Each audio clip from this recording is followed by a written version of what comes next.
বেহেশতের মানুষগুলো আসলে কেমন হয়? আমরা যারা সাধারণ মানুষ আছি, সাধারণ মুসলমান আছি, আমাদের মনের ভিতরে এমন প্রশ্নগুলো আসলে থাকে। তো আমি আজকে আপনাদেরকে দেখাবো আসলে বেহেশতের মানুষগুলো কেমন হয়। একজন বেহেশতের মানুষ বাসিন্দাকে দেখাবো যে কিনা শীতকালীন ছুটিতে পৃথিবীতে এসেছে এবং সে আর অন্য কোথাও নয়, এই দুবাইতে এসেছেন সাধারণ মানুষকে, যারা বিপদে রয়েছে, গরিব রয়েছে, তাদেরকে সাহায্য করার জন্য। চলুন যাই, তাকে একটু দেখি। তুমি কি এখানে তোমার সবার থেকে কি ভিন্ন রকম দেখা যাচ্ছে না? দেখা যাচ্ছে তো? তুমি যদি জিজ্ঞাসা করো কি ভালো করে খেয়াল করুন, উনি কিন্তু ব্যস্ত থেকে একা আসেন নাই, তিনি কিন্তু স্পেশাল ফোর্স নিয়ে এসেছেন। ব্যস্ত থেকে স্পেশাল ফোর্স, সাধারণ মানুষকে দেখানোর জন্য, সাধারণ মানুষকে সাহায্য করার জন্য। রেস্টুরেন্টে তো আপনার ভালো জব হইল। আসলে তোমার কোনো ধারণাই নেই, ইন্টারন্যাশনাল সম্বন্ধে কোনো ধারণা আছে? এখন তোমার ভিতরে কোয়ালিফিকেশন কি? তুমি বলছো ড্রাইভিং, ইলেকট্রিক, একটা কোম্পানিতে ইলেকট্রিক্যাল, তুমি কি অফিসার হইলা? যে লেবার, লেবার কিনা ড্রাইভার তো ড্রাইভার। একজন অভিজ্ঞ লোক যে এর আগেও বিদেশ করেছে, তার রেস্টুরেন্টের অভিজ্ঞতা রয়েছে, সে বললো রেস্টুরেন্টে কাজ করবে। তাকে বললো রেস্টুরেন্টের জব কি ভালো জব হলো? ভালো কথা।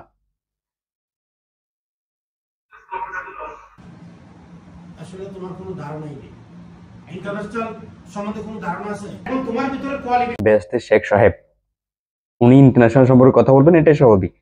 দেখুন কিভাবে মানুষের সহযোগিতা করছে ইন্টারন্যাশনাল অভিজ্ঞতা দিয়ে। ধারণা আছে? এখন তোমার ভিতরে কোয়ালিফিকেশন কি? তুমি বলছো কোয়ালিফিকেশন, এটি পৃথিবীর ভাষা নয়, এটি ইন্টারন্যাশনাল ভাষা, বুঝতে হবে। কিন্তু উনি উপর থেকে এসেছেন ওই নিয়ে। একটা কোম্পানিতে ইলেকট্রিক্যাল, তুমি কি অফিসার হইলা? যে লেবার কিনা ড্রাইভার তো ড্রাইভার। একজন ইলেকট্রিক কোম্পানিতে ইলেকট্রিশিয়ান হলে তো সেটি লেবারই হয়, ঠিক আছে, অফিসার হয় নাই। একজন লোক যে কিনা রেস্টুরেন্টে কাজ করেছে, রেস্টুরেন্টে কাজ করতে চাইছে, এর পরবর্তীতেও উনি তাকে অফিসার বানাতে চাইছেন। বুঝতে পারছেন, উনি কিন্তু আউট অফ ইউনিভার্স। তো ড্রাইভার, তো তোমার কোয়ালিফিকেশন তো নিচে। তুমি এই কথাটা বলো যে কোয়ালিফিকেশন নিচে, উনি কি তাহলে অবস্থানটাকে কোয়ালিফিকেশন বলছে? আচ্ছা, কোয়ালিফিকেশন আমার মাথা ঘুরে যাচ্ছে। যাই হোক, সামনে কি আছে একটু দেখি, আপনাদেরকে দেখাই। তুমি এই কথাটা বলো যে আমাকে অফিসিয়াল দেন, আমি সার্বিকভাবে আপনাদের যে দায়িত্ব আছে সেটা চেষ্টা করবো করার জন্য। মোটিভেশনও দিচ্ছে, কিন্তু আমাদের সুলেমান সুকানরা হারিয়ে যায়নি, উপর থেকে এসেছে। আমাকে অফিসিয়াল কাজ দেন।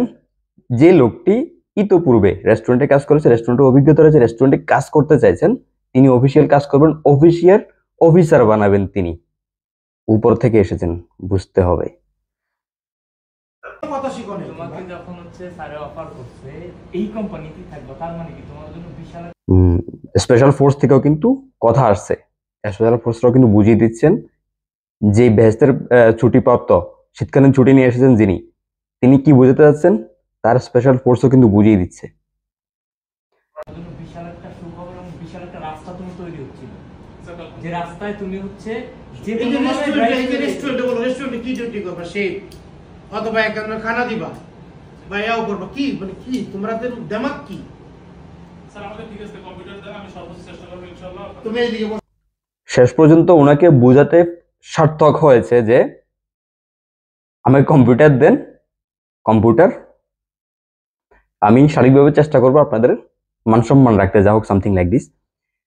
একজন লোক রেস্টুরেন্টে কাজ করেছে, রেস্টুরেন্টে কাজ চাইছে।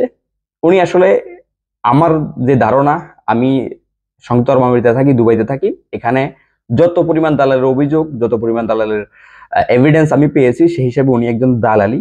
তিনি কি করছেন, কোথায় কি করছেন সেটি আমি জানি না, উনি একজন দালাল সেটি আমি জানি। সংযুক্ত আরব আমিরাতে এখন সাধারণ ক্ষমা চলছে, এখন বাংলাদেশের সাধারণ কোনো স্বাভাবিক বিচার ব্যবস্থা স্বাভাবিক হয়নি।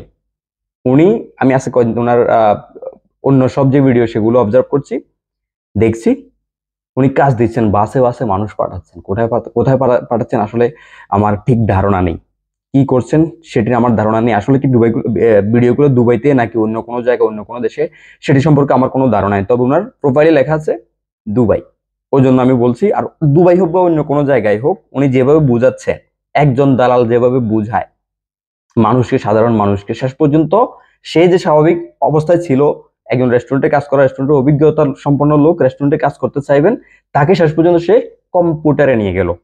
আমি কম্পিউটারের কাজ দেন, আমি কি কম্পিউটার কি কাজ করবে?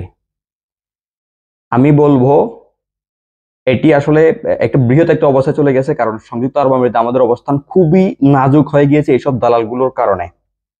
দালালরা এসে সব নষ্ট করে দিয়েছে। আমাদের সর্ববৃহৎ একটা বাজার কিন্তু শ্রমবাজার এই সংযুক্ত আরব আমিরাত, যেখানে আমরা এক সময় আমরা সর্বোচ্চ রেমিটেন্স পাঠিয়েছি, সবশেষ কিছু মাসে কিন্তু সর্বোচ্চ রেমিটেন্স পাঠাতে পারিনি, সামনে আরো কমে যাবে। কারণটা হচ্ছে এখান থেকে মানুষ কমে যাবে, কমিয়ে ফেলবে সংযুক্ত আরব আমিরাতের সরকার। কারণটা হচ্ছে এখানে যে পরিমাণে দালাল উৎপাত শুরু হয়েছে সাধারণ মানুষকে নিয়ে, কারণ সাধারণ মানুষদেরকে অবৈধ করে ফেলছে এই দালালগুলা।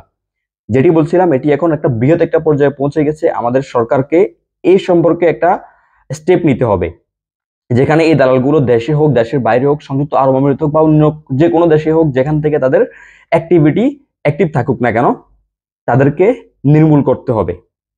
আমাদের যেখানকার অভিজ্ঞতা, কেউ গ্রাজুয়েট রয়েছে, কেউ হোটেল ম্যানেজমেন্টে কাজ করেছে, কেউ টেকনিক্যাল লাইনে, কেউ ইঞ্জিনিয়ার, এই সকল লাইন, কেউ যে পড়ালেখা করে নাই, যে কোনো পরিস্থিতির কারণে পড়ালেখা করতে পারে নাই, সে ওই জায়গাটিতে কাজ করার যে মনস্থির সেটি করবে। কিন্তু এই দালালগুলো তাদেরকে ভালো কাজ এটি দিবে সেটি দিবে বলে বলে নিয়ে আসছে এবং শেষ পর্যন্ত ওদেরকে সর্বশান্ত করে ফেলছে।